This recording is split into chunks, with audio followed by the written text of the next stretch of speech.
안녕하세요 여러분. 우리가 이갈이에 대한 오해를 풀어드리기 위해서 이렇게 영상을 제작하게 되었습니다. 이갈이 법박사 박하서 원장님을 소개합니다. 안녕하세요. 이갈이를 사랑하는 치과의사 이갈이 박박사 박하성입니다. 전문적인 내용보다는 상식적인 수준에서 쉽게 설명드리려고 합니다. 오늘은 일단 이갈이에 대한 오해를 풀어드리겠습니다. 이갈이도 종류가 있다고 들었는데 어떤 종류가 있나요? 네, 먼저 이갈이 종류에 대해 간단히 말씀드리면 이갈이는 크게 세 가지가 있어요. 첫째는 위아래 이갈이에 탁탁 부딪히는 탭핑, 둘째는 이를 꽉 무는 클렌칭, 셋째는 우리가 흔히 이갈이라고 알고 있는 이를 옆으로 가는 글라인딩이에요. 보통 이 세 가지를 통틀어 이갈이 영어로는 브럭시즘이라고 하죠. 이갈이에 대한 오해를 풀어준다고 하셨는데 우리가 뭘 잘못 알고 있는 건가요? 우리가 흔히 이갈이를 잘못 알고 있는 것이 크게 두 가지가 있어요.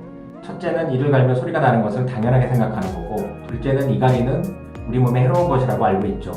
오늘은 먼저 이갈이를 하면 소리가 나는 걸 당연하다고 알고 있는 게 말이 안 된다는 걸 알려드릴게요. 이를 갈면 당연히 소리가 나지 않나요? 대부분 그렇게 알고 있지만 아니에요. 소리 나는 것은 쉽게 안 나요. 적절한 힘과 면이 맞아야지 나요.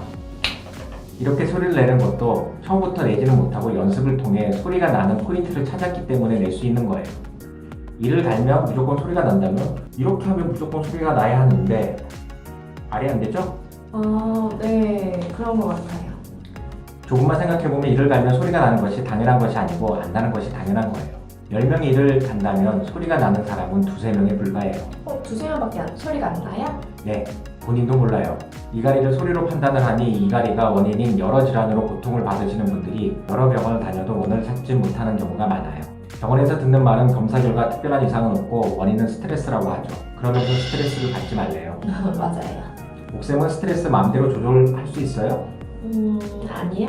현대인은 본인이 원하지 않더라도 스트레스를 많이 받는 환경에 노출되어 있잖아요. 학교나 직장 등을 내 맘대로 관둘 수가 없는 것이 현대인의 피할 수 없는 현실이에요. 원인이 스트레스라고 하는 것은 돌려 말하면 원인을 잘 모르겠다는 말이에요. 이갈이가 원인인 질환이 맞나요? 네, 이갈이와 연관된 대표적인 질환은 두통, 어깨목 통증, 이명 등 여러 가지가 있어요. 앞으로 차차 말씀드릴게요.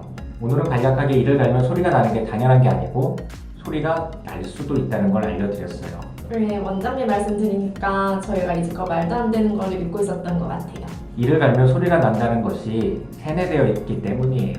우리는 보통 바보 같은 사람들만 세뇌를 당한다고 생각하지만 말도 안 되는 것을 믿고 있는 것이 세뇌예요. 저도 옥쌤같이 예전엔 세뇌 당했었어요. 그럼 다음에는 이갈이가 우리 몸에 진짜 해로운가에 대해 알려드릴게요. 오늘 이갈이에 대해서 새로운 걸 많이 알게 됐네요. 시청해주셔서 감사합니다. 다음에 또 봐요. 안녕.